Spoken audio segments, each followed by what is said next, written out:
Forbidden basement की सारी लाइटें बुझते ही ऐसा लगा जैसे समय रुक गया हो। अंधेरे में सिर्फ मिया और लियो की तेज सांसों की आवाज सुनाई दे रही थी। यू कांट रन मिया, वह आवाज फिर गूंजी, इस बार बिल्कुल पास से।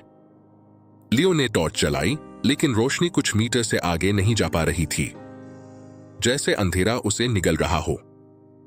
मिया ने कांपते हाथों से रिया की दी हुई डायरी खोली। पहला ही पन्ना फटा हुआ था, लेकिन बीच में बड़े अक्षरों में लिखा था शैडो सील फाइनल कंटेनमेंट।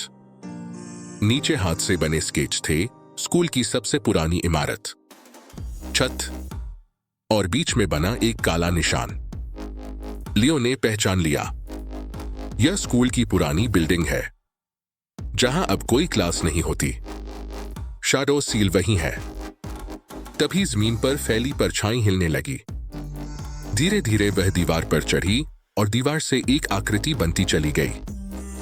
अब वह पूरी तरह सामने था, बिना चेहरा, लंबा, काला और भीतर से गूंजती आवाज, रिया फेल्ड बट मिया वोंट। मिया पीछे हट गई। लियो, यह मेरे अंदर कुछ महसूस कर रहा है। शैडो ने एक कदम आगे बढ़ाया। पूरा कमरा ठंडा पड़ गया। मिया के कानों में फुसफुसाहटें गूंजने लगीं, डर, अकेलापन, अतीत की यादें। मिया चीख पड़ी, रुको, मैं नहीं जाऊंगी। लियो उसके सामने खड़ा हो गया।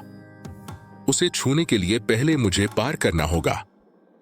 शैडो की आवाज भारी हो गई, यू कांट स्टॉप हंगर। अचानक फर्श फट गया। परछाइयां लियो के पैरों को पकड़ने लगी। मिया ने पूरी ताकत से डायरी पढ़नी शुरू की।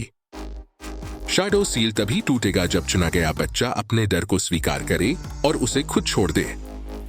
मिया की आंखों में आंसू आ गए।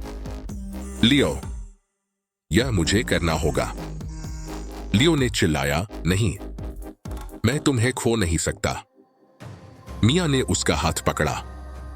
डर से भागकर शैडो और ताकतवर बनता है। अगर मैं डर को सामने लाऊं, तो वह कमजोर पड़ेगा।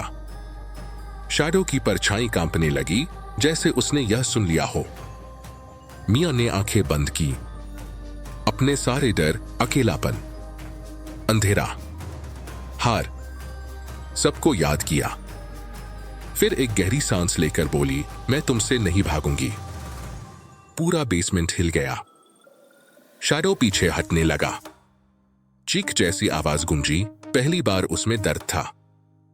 लियो ने मिया को पकड़ लिया। अब हमें सील तक पहुंचना होगा। छत पर ऊपर की सीढ़ियां अपने आप खुलने लगीं, जैसे स्कूल आखिरी मौका दे रहा हो। दोनों दौड़ते हुए ऊपर की ओर भागे। पीछे शैडो की चीखें और पूरी इमारत का कांपना। छत का दरवाजा सामने था। लियो ने दरवाजा खोला और ठंडी रात की हवा अंदर आ गई। लेकिन जैसे ही वे बाहर कदम रखने वाले थे, शैडो की परछाई आखिरी बार दीवार पर उभरी। If I end, someone else will begin. Mia पलटकर बोली, नहीं, यह यही खत्म होगा। और दोनों छत पर पहुंच गए, जहां शैडो सील उनका इंतजार कर रहा था।